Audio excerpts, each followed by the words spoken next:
축복합니다. 오늘은 빌립보서 4장 4절부터 7절까지 있는 말씀을 가지고요, 주 안에서 기쁨을 누리는 삶, 주 안에서 기쁨을 누리는 삶이라는 점을 가지고 하나님 말씀을 함께 나누도록 하겠습니다. 오늘 우리가 읽었던 이 서신서는 빌립보서입니다. 이 빌립보서는요, 주제가 있는데 그게 뭐냐면은 기쁨입니다. 기쁨. 바울이 쓴 편지 중에, 바울이 로마에 갇혔을 때 썼던 편지 중에 옥에 있을 때 썼던 편지가 몇 개 있습니다. 그게 뭐냐면은 빌립보서, 에베소서, 골로새서, 빌레몬서. 그래서 이 네 권의 책을 소위 말해서 옥중서신이라 부릅니다. 그러니까 옥에 있을 때 바울이 쓴 편지라는 것이죠. 그 옥중서신 중에서 대표적인 이 기쁨의 서신, 이 빌립보서는 말 그대로 기뻐할 수 없는 상황 속에서 바울이 기뻐함을 가지고 빌립보 교회에다가 쓴 편지였습니다. 지금 바울은요, 자기 자신의 상황은 기뻐할 상황이 하나도 아닙니다. 옥에 갇혀 있죠. 복음을 전하는 것이 지금 막혀 있죠. 여러분, 감옥이라는 것이 뭐 호텔 같겠습니까? 얼마나 열악하겠습니까? 근데 바울은 환경에 따라서 기쁨을 왔다 갔다 하는 것이 아니라 환경을 뛰어넘어서 지금 기뻐하고 있다는 것이죠.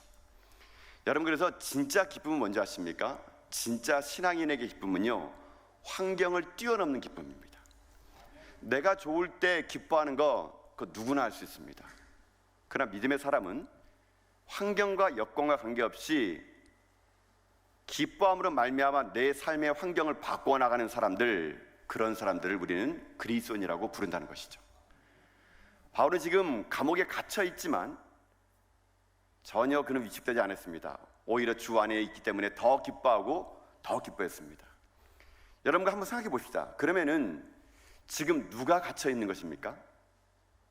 사람들이 볼 때는 다윗이 한평 반 되는 곳에 갇혀 있으니까 다윗이 갇혀 있다고 생각할 수 있을 겁니다. 그러나 바울의 입장에서는요, 한평 반 안에 내가 들어가 있지만 이 창살 너머에 있는 세상이 더 기쁨이 없는 세상일 수 있다는 것이죠. 여러분, 그렇기 때문에 창살 너머 넓은 곳에 산다 그래가지고 거기 있는 사람 기뻐하는 거 아닙니다. 창살 안에 작은 곳에 살고 있다 그래가지고 기쁨이 사라진 건 아닙니다. 바울은요, 자기가 살고 있는 환경과 여건과 관계없이 주 안에서 기뻐하는 그런 인생을 살았기 때문에 그는 지금 빌립보 성도들에게요, 주 안에서 기뻐하라라고 그렇게 외치는 것입니다.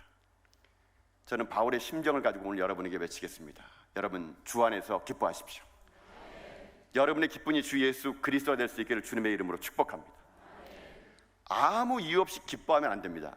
여러분, 아무 이유 없이 기뻐하는 사람들을 뭐라 부르는지 아십니까? 머리에 삥 꽂고 다닙니다. 꼭 꽂고 다닙니다. 광녀라 부르죠. 그냥 맨날 기뻐하는 거예요. 그런 건 아닙니다. 우리의 기쁨의 근거는 주 안에서 기뻐하는 것이죠. 바울은 주 안에서 기뻐하는 삶을 살다 보니까 지금 빌립보 교회 있는 성도들에게요, 이 기쁨을 유지할 수 있는 방법을 지금 얘기해 주고 있습니다. 오늘 우리가 이 말씀을 통해서 그럼 우리도 세상에 따라 왔다 갔다 하는 그런 기쁨이 아니라 바울이 간직했던 그 영원한 기쁨을 어떻게 우리가 유지할 수 있을 것인가, 오늘 본문의 말씀을 가지고요, 한 몇 가지를 살펴보겠습니다. 그래서 저는 여러분의 인생도 기쁨에 충만한 그런 믿음의 정도 다 될 수 있기를 주님의 이름으로 축복합니다. 그럼 첫 번째로 우리가 어떻게 주 안에서 기뻐할 수 있을까? 첫 번째는요, 관용하는 삶을 살랍니다. 관용하는 삶을 살라. 관용하는 삶을 살게 되면요, 기뻐하는 인생이 될 수 있습니다. 여러분, 우리 말씀 한번 읽어볼까요? 5절 말씀 보십시오. 우리 5절 말씀을 한번 같이 읽겠습니다. 시작. 너희 관용을 모든 사람에게 알게 하라. 주께서 가까우시니라. 아멘. 바울은 지금 현재 주 안에서 기뻐하라 그러면서 기뻐할 수 있는 원인을, 근거를 첫 번째 얘기하기를 관용하래요. 관용. 자기 자신 기쁨을 유지할 수 있는 것이 무엇이냐? 자기는 관용하는 삶을 살았다는 거예요. 여러분, 관용이란 말이 좀 어렵죠. 이 관용이란 말은요, 이렇게 설명한대요. 너그러운 마음이 관용이라고 합니다. 너그러운 마음을 관용이라고 합니다. 근데 이 한자어로 그냥 관용을 너그러운 마음으로 해석하게 되면은요, 원래에 있던 그 뜻이 사실 잘 해석이 안 된 거예요. 우리나라 말로는. 원래 이 원문에 있는 이 관용이라는 말의 헬라어가요, 에페이키아라는 말을 쓰게 됩니다. 근데 이 말은 조금 틀려요. 우리가 알고 있는 관용이 그냥 한자를 풀게 되면은 너그러운 마음인데, 원래 본문에는요, 원문에는 뭐가 나오냐면 이렇게 나옵니다. 관용의 뜻이. 한번 들어보세요. 옳은 일보다 조금 더 큰 것, 이게 관용이래요. 그러니까 옳은 일보다 좀 더 큰 것이 관용이라 그럽니다. 이 관용을 누리며 살라는 겁니다. 여러분, 세상에는요 분명히 옳은 일이 있습니다. 이게 옳다라고 말할 수 있죠. 그러나 관용은요 이 옳은 일보다 더 뛰어난 겁니다. 이게 관용이라고 얘기할 수 있는데, 예를 들면 이렇게 설명하면 좀 쉬울 것 같아요. 여러분, 여러분의 자녀들이 잘못을 저질렀을 때 야단을 치죠. 야단을 치고 혼내기도 합니다. 근데 야단 치기 전에 여러분들이 매일 아이들이 잘못할 때마다 야단을 칩니까? 해치를 치는 게 아니시죠? 다 치시는 모양이군요. 네. 애들을 강하게 키우시는군요. 네. 여러분, 우리가 애들 키울 때 보면은 이게 해치 딱 들려 그래도 아이고 애가 뭘 알겠어, 철이 없으니까 네가 철 좀 주면은 낫지. 분명히 잘못했지만 분명히 옳은 것은 얘가 벌을 받아야 게 마땅해요. 그런데 얘가 아직 어리니까, 철이 없으니까 아유 언젠가는 쳐들겠지. 그러면서 어떻게 합니까? 그 아이를 품어주는 거죠. 여러분, 이것이 관용이에요. 분명히 잘못했기 때문에 회초리를 들어야 되는 건 맞지만 이 옳은 일보다 더 큰 일, 그 아이를 품어 안아주고 그 아이를 기다려주고 그 아이의 마음을 읽어주는 거, 이게 관용이거든요. 이 관용이 있을 때 우리 가운데 기쁨이 사라지지 않는다라고 오늘 바울은 우리에게 얘기하고 있다는 것입니다. 여러분, 그래서 관용은요 항상 기쁨과 함께 오게 되어 있습니다. 관용은요 나만 기쁜 것이 아니라 관용을 베풀어서 받는 사람도 기뻐지는 거예요. 그렇기 때문에 우리에게는 이 관용을 베풀고 또 그 베품을 받는 자들이 모두 다가 기뻐할 수 있기 때문에 바울은 우리에게 권면하는 겁니다. 기쁨을 유지하고 싶습니까? 그러면 옳은 일보다 더 위대한 일인 관용을 베푸며 살아가십시오. 여러분, 때로는 이 관용이 잘 안 될 때가 있긴 있어요. 분명히 우리도 사람이기에. 때로는 옳고 그름을 분명히 얘기해야 되지 않습니까? 틀렸다고, 그건 아니라고 마땅히 벌을 내려야 될 때가 있겠죠. 그렇지만 만약에 모든 걸 다 그렇게 처리했다면요 오늘 이 자리에 우리 앉아있을 사람 아무도 없을 것입니다. 하나님이 우리를 관용해 주지 않았다면 우리가 어떻게 이 자리에 앉을 수 있겠습니까? 우리가 잘못할 때마다 하나님은 우리를 채찍질하고 우리를 벌 주시고 우리를 감옥에 넣었다면 누가 여기 앉을 수 있겠습니까? 하나님의 관용이 우리 가운데 있었기 때문에 오늘 우리가 이 자리에 있는 것이고, 그 관용을 우리는 받았기 때문에 우리 가운데 기쁨이 있게 되는 것이죠. 그렇기 때문에 우리는 하나님을 찬양하는 것입니다. 그런 사랑하는 성도 여러분, 전 여러분들이 관용을 베푸는 그런 믿음의 종들 될 수 있기를 축복합니다. 물론 옳은 일도 있겠지만 그 옳은 일보다 더 위대한 일로 그 사람을 품어주십시오. 그럴 때 관용이 생기는 겁니다. 근데 이게 잘 안 되는 이유가 뭐냐면요, 관용은요 사실 남에게 베풀기보다는 나에게 먼저 베풀어야 됩니다. 여러분은 여러분 자신을 사랑하십니까? 다 안 사랑하시군요. 많은 사람이 자기 자신을 안 사랑해요. 여러분 거울 보면서 아 정말 예쁘구나 이런 사람 있습니까? 거울 볼 때마다 나는 왜 이렇게 눈이 작어, 왜 코가 짝짝이야, 왜 입은 이런 모양 생겼어. 거울 볼 때마다 우리는 그 자기 얼굴을 모면하기 위해서 화장을 하고 분장을 합니다. 그래가지고 이만하면 볼만해, 그렇게 하는 거예요. 많은 사람들이 자기 자신의 관용이 없어요. 자기 볼 때마다 나는 왜 키가 작아, 나는 왜 이렇게 생겼어, 나는 왜 이런 집에 태어났지. 자기 자신에 대해서요 관용이 없다 보니까 상대방의 관용을 베풀지 못하는 것이에요. 여러분 정말 기쁨을 유지하고 싶습니까? 그러면 여러분 자신에게 여러분이 격려해 주셔야 돼요. 여러분을 칭찬해 줘야 돼요. 내가 나에게 먼저 관용을 베푸지 않으면 우린 절대로 상대방의 관용을 못 베풀어요. 그러니 여러분을 사랑하세요. 여러분 두들기면서 아유 그래 이만하면 잘했다, 그래도 이만하면 잘 살았다, 그 모진 세월 이만하면 자식 새끼들 먹여가면서 잘 살았다, 네 그동안 고생 많았다. 여러분이 여러분을 그렇게 칭찬해주고 여러분이 아껴줘야 됩니다. 내가 나를 먼저 아껴줘야 내 안에 내가 관용의 사람이 되게 되면 이 관용의 힘을 가지고요 상대방도 그렇게 보이게 되는 거예요. 아이고 참 수고 많았다, 얼마나 어려웠겠나, 얼마나 힘들었겠냐. 내가 보니까 그 잘못한 것 같지만 그 잘못하려고 그 일을 시작했겠냐. 아이고, 품어주고 기도해주고 위로해주고, 이럴 때 우리 가운데 기쁨이 유지될 수 있다는 것이에요. 그래서 기쁨이 없는 사람들의 특징을 보게 되면요, 자기 자신과 상대방에 대해서 관용하는 마음이 없을 때 그때 기쁨이 사라지게 된다는 것입니다. 저도 저를 조용히 바라보게 되면요, 참 제가 참 어떨 때는 하나님 앞에서 너무 범죄한 게 많은 것 같아요. 여러분, 제가 얼마나 많은 죄를 지은지 모르시죠? 네. 모르시죠? 모를 겁니다. 왜냐하면 목회자의 제 11계명이 있어요. 목회자의 제 11계명, 들키지 말라, 이겁니다. 안 들켜도 그런 거예요. 여러분, 죄인들에게는 딱 두 종류밖에 없어요. 들킨 죄인과 안 들킨 죄인. 저는 여러분에게 안 들키게 죄를 지어가지고 여러분 저를 얼마나 거룩하게, 우리 목사님 거룩하네. 저는 근데 너무나 많은 죄인이. 그래서 저를 볼 때마다 나 같은 죄인이 어떻게 목사할 수 있겠어라고 자책하게 되면요, 한도 끝도 없습니다. 그래도 이 죄 많은 목사를 하나님이 불쌍히 여겨주셔가지고 오늘도 단에 세워주니 이 기쁨이 너무나 감사하기에 그저 저는 감사하고 고마워서 이 자리에 설 뿐입니다. 감히 설 수 없는 자격 없는 저 같은 사람을 하나님 목사 삼아주시고 이 교회 보내주시고 이 귀한 교회와 성도를 섬길 수 있도록 해주신 것이, 저는 그게 너무 감사하고 너무 은혜가 돼요. 그러면서 저에게 하나님 주시는 그 은혜가 너무나 깊고 감사하기에 저를 볼 때마다 저는 저에게 관용을 베풉니다. 그래, 내가 하는 게 아니라 하나님이 하신다 그러니 나는 그저 도구로 사용할 뿐이구나. 하나님 평생 내가 내 이름 드러내지 않고 하나님 이름 드러내면서 나를 사랑하되 우리 성도들 사랑하고 그렇게 관용을 내 안에 두면서 또 관용을 베푸면서 하나님, 내가 모든 성도들에게 기쁨이 되는 그런 사람 되게 하여 주시옵소서. 저는 그렇게 날마다 그렇게 살고 있습니다. 사랑하는 성도 여러분, 저만 그렇게 살겠습니까? 우리 모든 믿음의 성도들, 여러분 사랑하십시오. 나를 먼저 사랑하십시오. 나에게 먼저 관용을 베푸십시오.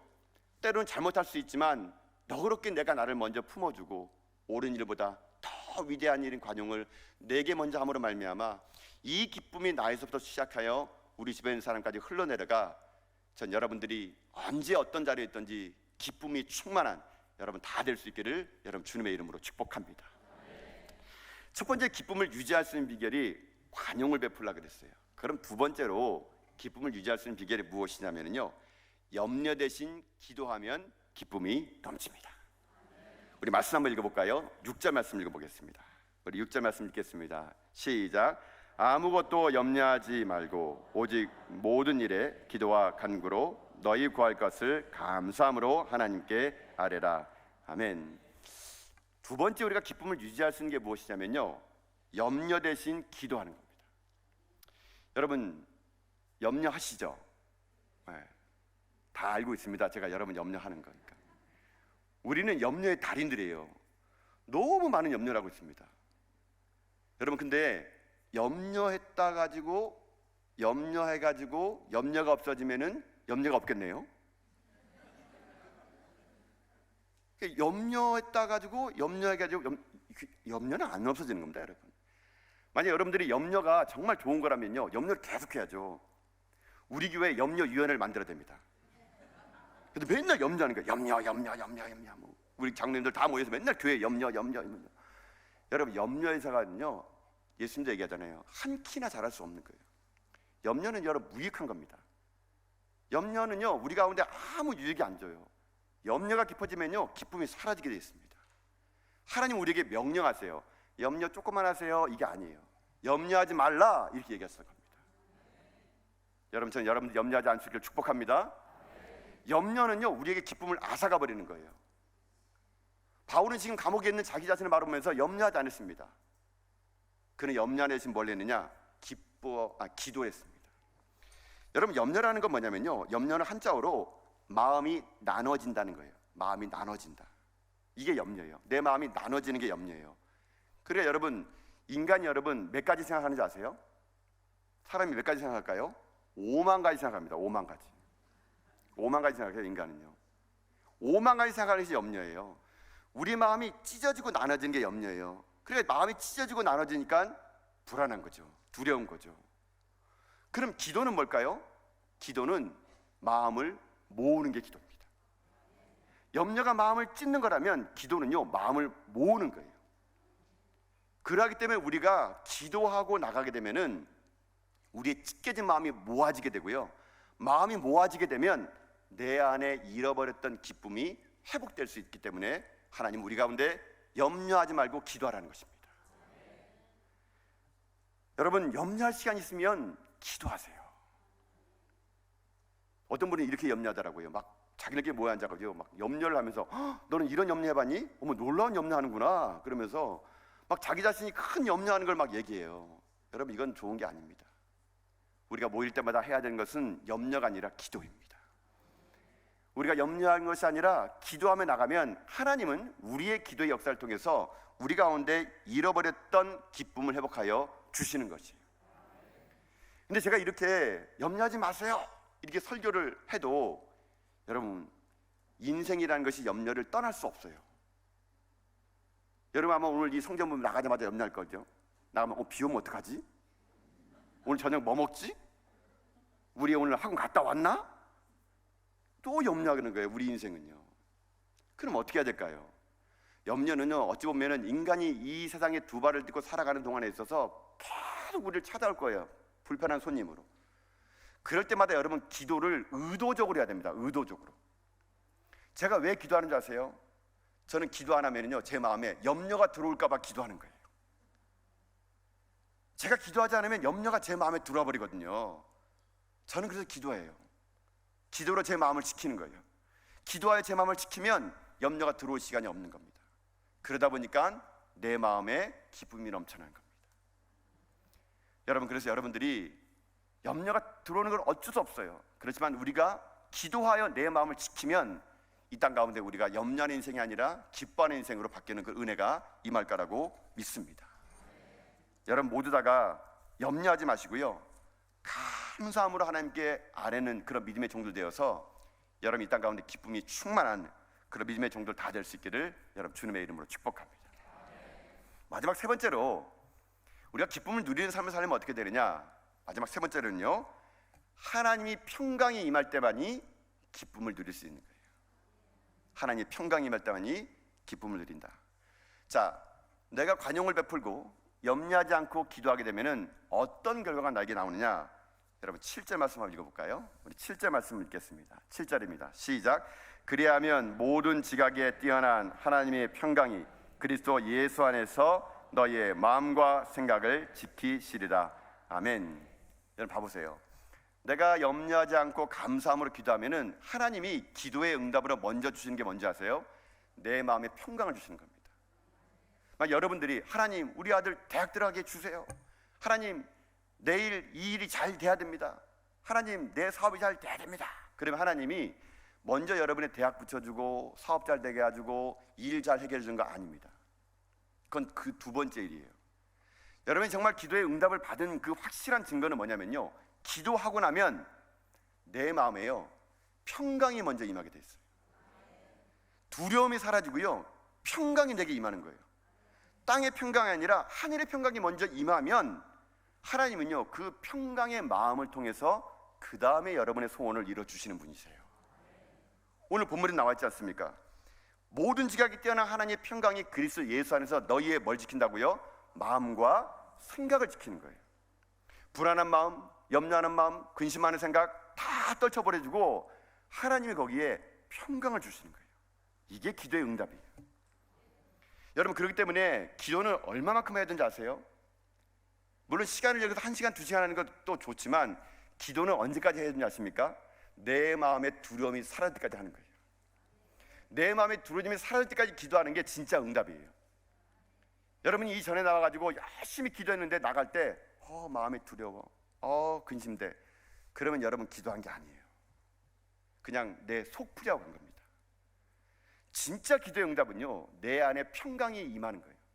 하나님의 샬롬이 에이레네가 내 삶에 충만히 거하게 되면요, 비록 나의 현실의 삶은 아직도 안 바뀌었지만 내가 기뻐하고 기뻐할 수 있는 힘이 될 수 있다는 것입니다. 저는 그래서 오늘 이 시간 여러분의 삶 속에 전 하나님의 평강이 임할 수 있기를 주님의 이름으로 축복합니다. 모든 두려움은 떠나가고 염려는 떠나가고 하나님의 평강이 여러분의 삶과 여러분 가정에 임할 수 있기를 주님의 이름으로 축복합니다. 이 평강이 우리에게 임해야 돼요.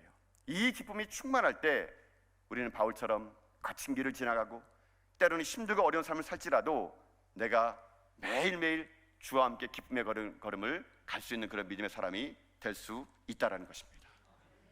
하나님의 평강이 저는 여러분의 삶 가운데 충만할 수 있기를 주님의 이름으로 축복합니다.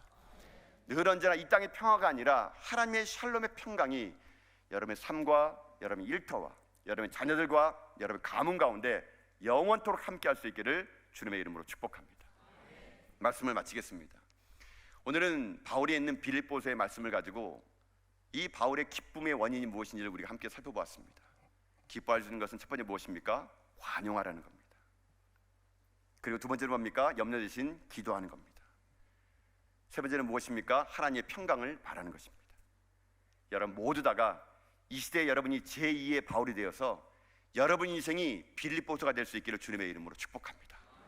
그리고 날마다 여러분이요 기쁨의 서신이 되시고 기쁨의 메신저가 되어서 주님 오시는 그날까지 내 안에 기쁨의 충만함을 가지고 이 거친 세상도 콧노래 부르며 살아가는 여러분 다 될 수 있기를 주님의 이름으로 축복합니다.